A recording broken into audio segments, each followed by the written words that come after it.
이렇게 귀여운 정치 토크 있기 없기? 정치 귀요미. 네, 정치와 귀요미 어울린 듯 어울리지 않는 듯 참 어색하면서도 미묘한 매력이 있는 이름인데요. 답답한 정치를 귀엽게 풀어줄 것 같은 정치 귀요미 더불어민주당 대변인 이재정 의원과 함께하겠습니다. 안녕하세요. 네, 안녕하세요. 네. 더불어민주당 신종 코로나 바이러스 감염증 특별위원회를 만들지 않았습니까? 네네. 의원님 여기 지금 소속해 계시는 거죠? 아닙니다. 아니에요? 저는 대책위 소속은 아니지만 당 대변인으로서 어찌되었건 간에 대책위 관련된 내용들 계속 점검하면서 같이 소통하고 있습니다. 네. 그러면은 민주당에서 만든 이 특별위원회는 정확히 어떤 역할을 하는 걸까요? 예, 우선 보건복지위에서 전문적으로 관련 내용 계속 다뤄왔던 의원님들 중심으로 위원으로 모셨고요. 김상희 위원님이 위원장이시고 기동민 간사 보건복지위의 네. 간사 보복이 이러니까 이상하네요. 그러네요, 진짜. 네. 간사님이셨던 분인데 이 특위에도 대책위에도 간사 역할을 해주고 계시고요. 어찌되었건 이제 의료계 전문가들의 어떤 문제제기 즉각적으로 이제 정부 내에 전달할 수 있는 현장의 목소리를 전달하는 역할도 하고요. 그리고 또 의료기관의 대처 같은 거 점검하기도 하고 또 의료기관이 또 피해를 입는다든지 기타 정부가 보상해줘야 될 측면들도 또 아울러 점검도 하기도 하고 그러니까 민과 간의 가구 역할도 하면서도 또 통상해왔던 국회의 감시 역할을 통해서 정부의 여러 가지 대응 능력들을 점검하는 역할을 하게 됩니다. 그렇게 진짜 많은 일을 하십니다. 하여튼간 요즘 되게 바쁘실 것 같습니다. 민주당도. 예, 늘 바쁜 게 국민의 대표인데요. 특히 통상 지금 선거 얘기들 많이 하셨을 텐데 평소 같으면 지금 여당으로서는 현안 대응에 총력을 다하는 게 국민의 평가와 다르지 않기 때문에 지금은 다른 생각 않고 현안에 최대한 이제 국민의 눈높이에 맞는 대응 그리고 또 어쨌든 확산에 대한 우려 불식시킬 수 있는 효과적이고 때로는 좀 과하다 싶을 정도의 대응을 통해서 국민들 안심하고 일상생활 영위할 수 있도록 최선을 다하겠습니다. 네. 그리고요. 사실 어제 조금 좋은 소식이 있었어요. 3당 원내대표 회동이 있었습니다. 우리나라 검역법이 1954년에 만들어졌나요? 그래서 지금부터 66년 전에 만들어졌거든요. 네네. 맞습니다. 그래서 이거 좀 개정해야 된다 이런 얘기 있었는데 검역법 등 민생 법안을 처리하기 위해서 2월 임시국회를 열기로 합의했다. 이런 소식이 들리더라고요. 네, 검역법이 제정이 되고 나는데 간간히 이제 필요에 의해서 개정은 되었지만 전체적인 검역 환경의 변화에 대응한 개정은 없었습니다. 그렇죠. 실질적으로 화물 운송 중심이었는데 이제 승객, 선박 분류에서 항공기 승객까지 포함한다든지 검역 환경이 사실상 항만이었던 데서 지금은 공항이지 않습니까? 지금 그렇죠. 바이러스 사태에서도 저희가 보고 있듯이 뿐만 아니라 예전에는 콜레라 같은 세균성 감염병이었어요. 근데 지금은 코로나 바이러스 예전에 메르스 같은 경우도 바이러스성 전염병에도 대응해야 될 그런 환경적 변화가 급격하게 변화가 됐는데도 불구하고 법은 바뀌지 않았던 거예요. 시급했던 법안인데 사실 이 법안은 보건복지위에 논의가 돼서 보건복지 대안으로 법사위에 계류 중인데 네. 국회가 열리지 않으면서 공전돼 있던 상황이거든요. 이번에 2월 임시국회 합의하게 돼서 관련된 논의를 진척시킬 수 있게 돼서 당장 지금의 현안 위기에도 대응하기 위해서는 발빠른 또 논의가 진척이 돼야 됩니다. 네, 그렇군요. 이제 코로나 바이러스 얘기는 여기까지 하고요. 지금 더불어민주당을 제외하고 거의 모든 정당이 신당을 추진하고 있다. 신당 창당을. 그래서 이달 중순까지는 좀 복잡하게 돌아갈 거다 이런 얘기 있습니다. 미래한국당을 비롯해서. 내일 또 창당하신다고 하더라고요. 네. 근데 사실 한국당이 한성교 의원을 그쪽에 보냈다고 해야 되나요? 그러면서 한국당에 대해서 그러니까 민주당 측에서 상당히 강력하게 정당법 위반이다 이런 얘기를 하시는 것 같은데 이거 어떻게 보시는 거예요? 사실 예정됐던 거 아닙니까, 솔직히? 예정됐던 거죠. 예정됐던 건데 어떤 방식의 대응이 보다 적절한지에 대해서 고민이 많습니다. 단순히 선거 국면에서 경쟁적 지위에 있기 때문이 아니라 궁극적인 정당 민주주의 그리고 정당법의 본래적 취지에 따른 정당 활동을 보장하기 위한 여러 규정들을 사실상 위반하고 있는 것이기 때문에 그 부분을 어떻게 수단적으로 이제 문제 제기를 할 것인지는 좀 고민이 있었던 거죠. 그런데 너무 노골적이신 것 같아요. 심지어 제가 자유한국당 당직자분하고 내일 뭐 방송 일정이 예정된 일정이 있었는데 네. 아예 방송국에 공식적으로 창당 행사 때문에 못 오신다고. 못 온다. 나는 분명히 자유한국당의 당직자분과 방송 일정이 예정돼 있었는데 네. 자유한국당이 지금 창당한 날 아니지 않습니까?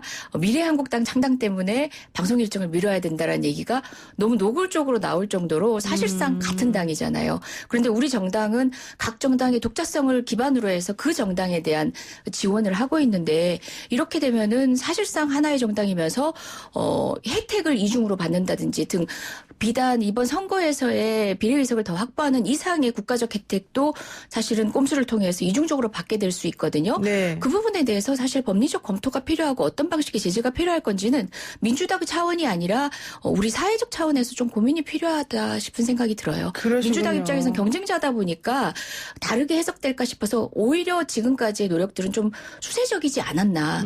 이거는 사회적 차원에서 공공적 차원에서의 고민과 대응이 좀 필요하지 않나 싶기도 합니다. 이제 민주당도 이제 적극적으로 공격적으로 네네. 여기 좀 대응을 하겠다 이런 그게 얘기시네요. 사회적 책임에 마땅하다는 생각이 듭니다. 그렇군요. 근데 사실 뭐 한국당도 미래한국당 관련해서 이런 얘기 나오는 게 결국 총선에서 승리하고 의석수를 좀 늘리겠다는 그런 이제 뭐 의미가 되겠습니다. 그러면 민주당도 마찬가지 아니겠습니까? 그래서 인재 영입도 했던 것이고 이번에 공관위도 네. 지금 가동되고 있는 건데 네. 공관위 가동과 관련해서 혹은 민주당의 인재 영입과 관련해서 이수진 전 부장판사기가 요즘 나옵니다. 네네. 원종건 씨가 2호 인재 영입으로 조금 무리를 한번 빚은 적이 있는데 이번에는 이수진 전 부장판사가 블랙리스트에 본인이 없다. 원래는 있다고 주장했는데 없다는 그 거짓 논란에 한번 휩싸여서 네. 좀 얘기가 됐고요. 또 하나는 비례의원으로 나가는 것을 뭐 검토한다 이런 말을 해가지고 또 어제 얘기가 됐어요. 네. 그 인재 영입 인사들이 이런 식으로 하는 것도 하나 또 기본적으로 이수진 전 부장판사가 이렇게 말한 것 네네. 이것이 어떤 영향이 있을까요? 어찌되었건 이번 총선에 민주당이 가지는 가치나 향후의 활동 방향에 대한 하나의 준거로 국민들이 이제 인재 영입을 바라볼 것이고 그런 측면에서 다른 어떤 내부 구성원의 기성의 활동보다도 더 주목을 받는 게 사실인 것 같아요. 그런 차원에서 가끔씩 뭐 지지율에 영향을 미친다든가 아니면 여론에 영향을 미치는 부분은 응당 영입 인재를 통한 이제 컨벤션 효과라고 하나요? 이제 정당이 국민께 어필하려고 했던 나름의 효과의 반사적인 어떤 이제 반사적 불이익은 아니죠. 이제 불충분했을 때 국민이 받는 지탄은 응당 뭐 마땅히 받을 수 있는 거지만 지금 이수진 판사 논란 같은 경우는 블랙리스트에 이름이 들어갔느냐 안 들어갔느냐 이 부분은 굉장히 세부적 공박이라고 보고요.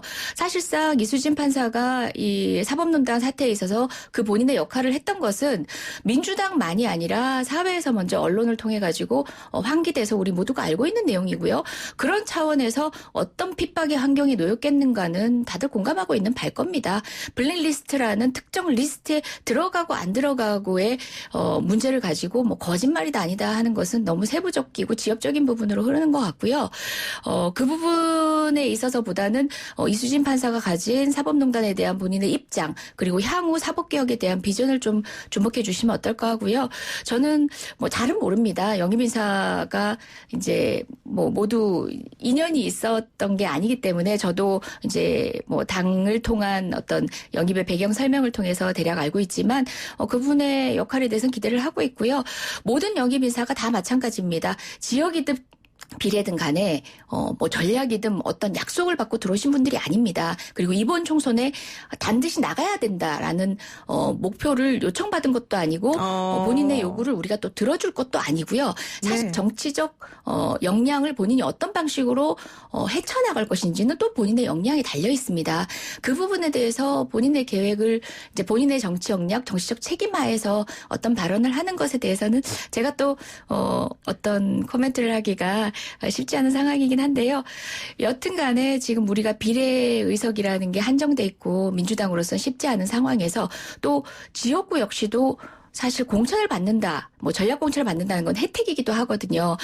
그래서 뭐 경선에도 기꺼이 임하겠다라는 분도 있으시고 다양한 환경에 각각 역량들이 노출된 정도가 다를 텐데요. 본인이 뭐 그래도 이제 당인이 되셨으니까 여러 상황들 판단하셔서 귀한 쓰임으로 쓰여졌으면 좋겠습니다. 네. 막 얘기가 길어지신 거 보니까 좋습니다. 그 김의겸 전 청와대 대변인이 또 이번 총선에 출마하지 않겠다. 사실 뭐 이해찬 대표에게 편지까지 보내면서 읍소를 했었었는데 결과적으로는 불출마 선언을 얘기를 했단 말이에요. 근데 듣기로는 민주당에서 좀 상당히 곤혹스러워했다. 근데 오히려 이제 참 다행이다라고 얘기한다는 게 얘기가 좀 들려오던데 그렇습니까? 사실상 검증위에서 어떤 판단을 한 건 아닙니다. 또 검증위에서 어떤 판단이 있을 거다라는 것도 사실 몇 분의 추측에 불과하고 합의제 기관에서 최종적인 판단을 하기 전이었고 당사자로서 이제 검증은 사실 조금 더 형식적인 차원의 판단이기 때문에 검증을 통과된다 하더라도 본인은 충분한 해명을 했지만 그 해명을 듣기 전에 막연히 부동산에 가진 국민들의 일반 정서에 어떤 영향을 미칠까 하는 정무적 판단, 당사자로서는 억울할 수 있겠지만 그런 것에 대한 우려를 하는 당내부의 일부의 목소리가 있었기 때문에 그 측면까지 본인이 다 아울러 본 게 아닌가 생각하고요. 귀한 인재였죠. 언론계에서도 그 능력을 인정받았고 또 대변인 하면서도 나름대로의 성과에 대해서 인정받던 분인데 그런 정치적 자원이 이번에 활용될 수 없다는 건 저로서도 너무 안타까운 일이기도 합니다. 부동산 대책과 관련한 민주당 혹은 정부의 뭐 정확한 뜻이 있기 때문에 어쩔 수 없는 상황이었다 이렇게 보시는군요. 그러면은 또 하나 또 아픈 부분이 있는데 민주당의 미투 논란과 관련된 여러 의원들이 또 이제 불출마 될 거다 이런 얘기 나오고 있습니다. 뭐 예컨대 민주당에서 정봉주 전 의원이라든가 아니면은 또 뭐 민병두 의원이라든가 또 이훈 현재 의원인 이훈 의원도 정밀심사 대상으로 이제 분류를 하면서 결국 부동산 대책과 미투는 여당에서 포기할 수 없는 원칙이다. 뭐 이런 얘기 나오고 있거든요. 이거 어떻게 보세요? 한간에 지금 관련된 논의가 이제 기사들을 많이 생산해내고 민주당 핵심 관계자 발로 많은 얘기들이 나오고 있는데요. 우리 당이 공식적으로 밝힌 것은 부동산 문제 그리고 또 미투 문제는 단호하고 엄격하겠다라는 공식 입장만 밝혔지 그 세부 내용 아까 김의겸 전 대변인도 마찬가지입니다.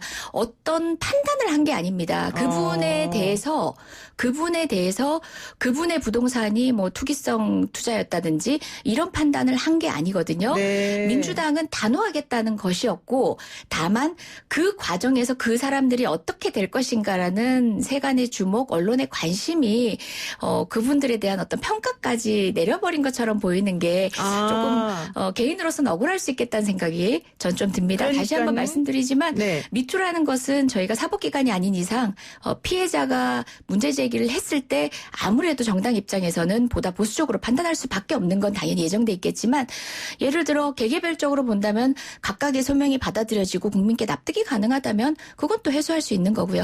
개별적인 판단을 당이 어떤 입장을 미리 밝힌 바는 없습니다. 그러니까 민주당이 가지고 있는 이런 정책적인 부분과의 연계성 때문에 이 지금 언급된 분들이 불출마하게 된 거는 아니다. 이걸 그러니까 보시는군요. 노출이 많이 되다 보니까 어떤 입장을 해야 될 것 같은 미리 해야 될 것 같은 그런 부담감에 이제 여러분들이 계속 관심의 대상이 됐던데요. 민주당은 어쨌든 간에 그 각각의 판단을 했다기보다는 원칙적인 입장을 천명을 한 것이고 세부적인 내용들은 들여다봐야겠죠. 그리고요. 임종석 전 청와대 비서실장 정치를 좀 떠난다고 그랬는데 호남 지역 선거대책위원장이 제안이 됐습니다. 이거 어떻게 보세요? 그 내용도 언론에 조금 잘못 받아들여진 게 양정철 원장 네. 발로 많이 나와요. 네, 근데 원장 양정철 발로. 원장님한테 여쭤봤더니 아니 기사가 나왔는데 이거 맞습니까? 하고 확인해오는 전화에 양정철 원장이 그렇게 얘기를 했대요. 그렇게 해주시면 좋겠네 이런 취지의 얘기였는데 양정철 원장이 부탁을 드렸고 그렇게 당이 할 것이라는 식으로 보도된 것 같다. 그 말씀하시네요. 어찌되었건 그분 역시도 국민적 관심 안에 있는 본인은 사라지고 싶으셨겠지만 국민은 계속 소구하는 기대하는 역량이기 때문에 저도 개인적으로 어떤 역할을 해주셨으면 좋겠습니다. 마지막 하나만 짧게 여쭙게 이광재 전 강원지사 여당 네네. 공동선대위원장을 맡게 됐습니다. 총선용으로 이광재 전 지사를 사면시킨 거다. 이런 비판하고 연결되는데 어떻습니까? 아닙니다. 사실상 지금 사면 요청했던 많은 분들 2번 정도의 출마 기회를 대략적으로 보시면 그럴 거예요. 갖지 못했던 분, 긴 시간을 기다린 네. 분에 한해서 정치인들 사면이 좀 있었는데요. 그런 차원에서 10년의 긴 시간 이후에 등장인데 한번 지켜봐 주시죠. 알겠습니다. 강원도민의 많은 사랑을 받고 있다고 보는 것 네, 같습니다. 오늘 말씀 고맙습니다. 여기까지 듣겠습니다. 네, 지금까지 고맙습니다. 더불어민주당의 이재정 대변인이었습니다.